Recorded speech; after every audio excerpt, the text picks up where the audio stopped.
Assalamualaikum warahmatullahi wabarakatuh. Selamat malam kepada audiens kalian. Ya, perkenalkan saya Ihsan Abdillah yang akan mempresentasikan tentang Smart Stick IoT. Proyek ini merupakan implementasi konsep Internet of Things dan Artificial Intelligence yang dirancang untuk membantu penyandang tunanetra agar dapat bergerak dengan lebih aman, lebih mandiri, dan lebih efisien dalam aktivitas sehari-hari. Nah, pada presentasi ini saya juga akan menjelaskan bagaimana proyek dikembangkan berdasarkan pendekatan PMBOK GUID edisi ke-7, khususnya pada 8 domain utama performance domain utama. Baik, langsung saja kita ke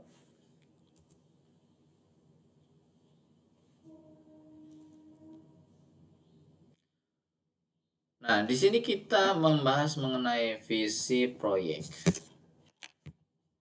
Visi utama proyek itu menciptakan alat bantu mobilitas yang mampu memberikan kemandirian yang lebih tinggi bagi penyandang disabilitas melalui teknologi sensorik modern.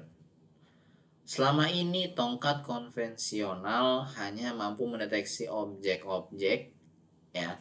Ketika sudah disentuh secara fisik, hal tersebut tentu memiliki keterbatasan. Nah, terutama pada kondisi jalan yang sangat ramai atau memiliki penghalang yang sangat berbahaya gitu ya. Nah, karena itu di sini saya mengembangkan Smart Stick IoT yang dilengkapi dengan sensor ultrasonik, GPS, dan sistem AI sederhana untuk memberikan deteksi terhadap penghalang di sekitar pengguna. Nah, nilai utama dari proyek ini bukan hanya aspek teknologi, tetapi juga dampak sosial. Dampak sosial, saya ingin menghadirkan solusi yang benar-benar gitu, yang benar-benar membantu meningkatkan kualitas hidup penyandang tunanetra di Indonesia dengan adanya sistem deteksi otomatis. Dan navigasi yang lebih cerdas, pengguna itu bisa bergerak dengan lebih aman, percaya diri ya gitu ya, dan lebih mandiri. Jadi outcome-nya dari proyek ini bukan sekedar menghasilkan sebuah alat, tetapi menciptakan perubahan nyata terhadap kehidupan pengguna.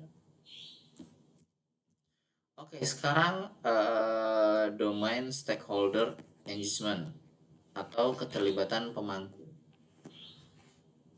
Nah, dalam proyek ini terdapat 3 stakeholder. Yang pertama adalah pengguna, yaitu penyandang tunanetra. Mereka menjadi fokus utama dalam seluruh proses pengembangan, mulai dari kebutuhan hingga pengujian alat, ya. Kemudian masukan dari pengguna itu sangat penting karena mereka yang nantinya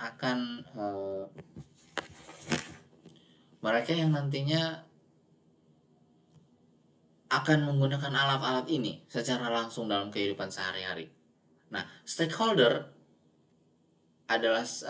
kedua stakeholder adalah sponsor atau penyandang dana. Pihak sponsor berperan dalam pendukung kebutuhan finansial proyek, termasuk pengadaan sensor, microcontroller, baterai, dan pengembangan sistem IoT. Nah, selain itu sponsor juga mendukung proses pengembangan menuju tahap komersial produk, Stakeholder ketiga, sekarang stakeholder ketiga itu tim yang terdiri beberapa bidang ya, seperti pengembangan AI, pengembangan perangkat lunak, dan perancang perangkatnya. Nah, karena proyek ini bersifat multidisiplin, maka komunikasi dan koordinasi antar anggota tim menjadi faktor yang sangat penting agar seluruh komponen sistem dapat berjalan secara terintegrasi. Lanjut sekarang uh, ke strategi pengembangan proyek. Metode yang kita gunakan adalah pendekatan adaptif atau Angel. Saya memilih Angel karena proyek berbasis teknologi seperti membutuhkan fleksibilitas yang sangat tinggi dan pengembangan yang bertahap. Nah, tahapan pertama adalah desain. Pada tahap ini, tim kita membuat rancangan prototipe, kemudian desain perangkat, dan arsitektur sistem IoT. Nah, tahapan kedua adalah build. Di tahap ini dilakukan perakitan sensor ultrasonik, GPS, microcontroller, dan integrasi perangkat lunak. Lalu kemudian tahap ketiga, tes pengujian dilakukan untuk memastikan sensor mampu mendeteksi penghalang dengan akurat dan memberikan respon yang sangat cepat kepada pengguna. Melalui sprint pendek dan evaluasi berkala, ya, saya dapat menerima feedback lebih cepat dan dari pengguna, sehingga perbaikan dapat dilakukan secara terus-menerus. Nah, pendekatan Angel ini membantu proyek menjadi lebih adaptif terhadap perubahan kebutuhan maupun kendala teknis selama proses pengembangan. Lanjut kita ke perencanaan proyek atau planning domain. Nah, dari sisi biaya, anggaran digunakan untuk pembelian sensor ultrasonik, modul GPS, baterai, serta pengembangan AI ASIS. Nah, kemudian dari sisi jadwal proyek dibagi dalam beberapa sprint atau time box. Setiap sprint memiliki target tertentu, misalnya penyelesaian fitur deteksi, penghalang, atau integrasi sistem navigasi. Dengan sistem sprint ini, progres proyek dapat dipantau dengan lebih jelas dan terukur gitu. Selanjutnya dari sisi koordinasi. Koordinasi, kami menerapkan stand up meeting untuk harian dan review mingguan untuk memastikan seluruh anggota memahami perkembangan proyek. Nah, komunikasi yang rutin membantu meminimalkan kesalahan dan mempercepat penyelesaian masalah teknis. Lanjut kita ke bagian mengenai kualitas produk dan pengiriman hasil proyek. Dalam proyek Smart Stick IoT, kualitas menjadi prioritas utama karena alat ini berkaitan langsung dengan keselamatan pengguna. Terdapat beberapa standar definition of down yang harus dipenuhi. Pertama, alat harus mampu mendeteksi objek dalam radius minimal 2 meter. Kedua, akurasi sensor ditargetkan mencapai minimal 99%. Ketiga, sistem harus tetap responsif dalam berbagai kondisi cuaca. Selain itu, kami juga memperhatikan latensi sinyal. Respon yang terlambat dapat menyebabkan kecelakaan bagi pengguna. Nah, karena itu sistem ini dirancang agar memberikan notifikasi secara real time melalui getaran suara, melalui getaran ataupun suara. Nah, kami juga berupaya untuk meminimalkan false negatif, yaitu kondisi ketika penghalang tidak terdeteksi oleh sistem. Nah, untuk mengurangi resiko tersebut digunakan pendekatan multisensor, redundansi, dan kalibrasi yang berkala. Lalu sekarang ke slide selanjutnya.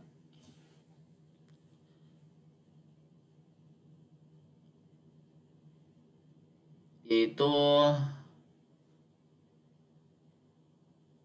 sinkronasi antara AI navigasi dengan data sensor secara real time.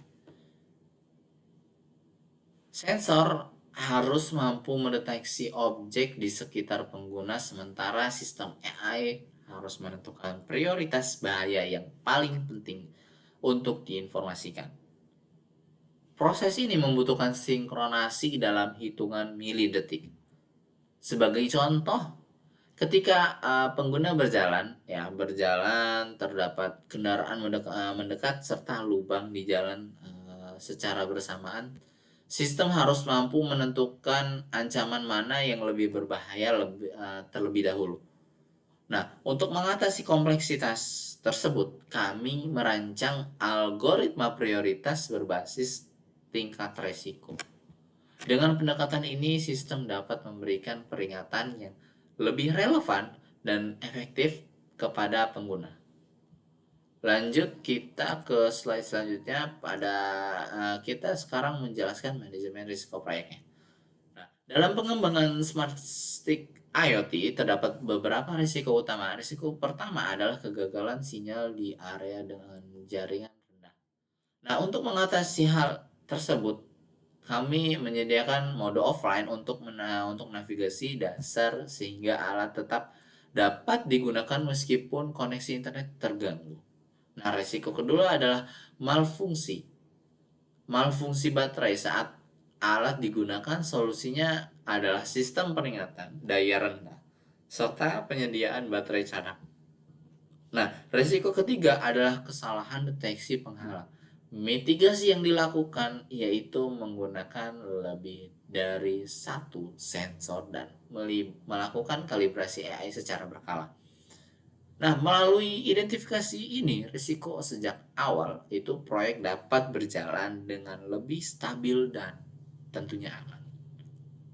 Lanjut kita ke kepemimpinan dan budaya tim. Nah, dalam proyek ini kami menerapkan prinsip transparansi, integritas, kolaborasi, dan misi kemanusiaan. Nah, seluruh proses pengujian dilakukan secara terbuka dan terdokumentasi untuk memastikan keamanan pengguna. Nah, kami juga menjaga integritas data sensor dan hasil pengujian agar kualitas produk tetap terjamin. Selain itu, lingkungan kerja kolaboratif sangat penting ya, karena proyek ini melibatkan berbagai bidang keahlian. Mulai dari AI, kemudian hardware, software, hingga desain produk harus bekerja secara sinkron. Yang paling penting, proyek ini memiliki nilai sosial yang benar-benar kuat gitu. Misi membantu penyandang disabilitas menjadi motivasi utama tim dalam menyelesaikan tantangan teknis yang ada. Oke, sekarang kita sudah mendekati akhir, yang dimana Smart Stick IoT merupakan inovasi berbasis AI dan Internet of Things yang dirancang untuk meningkatkan keamanan dan kemandirian penyandang tunanetra. Proyek ini tidak hanya berfokus pada teknologi, tetapi juga memberikan dampak sosial yang nyata bagi masyarakat. Seluruh proses pengembangan telah menerapkan dalam domain PMBOK, GUID edisi ke-7, mulai dari fokus nilai stakeholder, perencanaan, kualitas hingga manajemen risiko. Nah, kedepannya proyek ini masih dapat dikembangkan lebih lanjut, seperti misalnya dengan fitur deteksi wajah, pengenalan suara, serta integritas navigasi berbasis AI yang lebih canggih. Nah, kami berharap inovasi ini dapat menjadi langkah awal kami menuju teknologi yang lebih inklusif di Indonesia.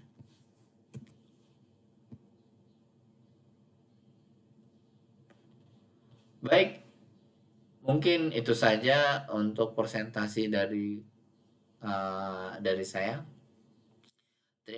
Terima kasih atas perhatian untuk semua audiens. Saya mohon maaf apabila terdapat kekurangan dalam penyampaian maupun isi presentasi ini. Saya Ihsan Abdillah, pamit undur diri. Wassalamualaikum warahmatullahi wabarakatuh.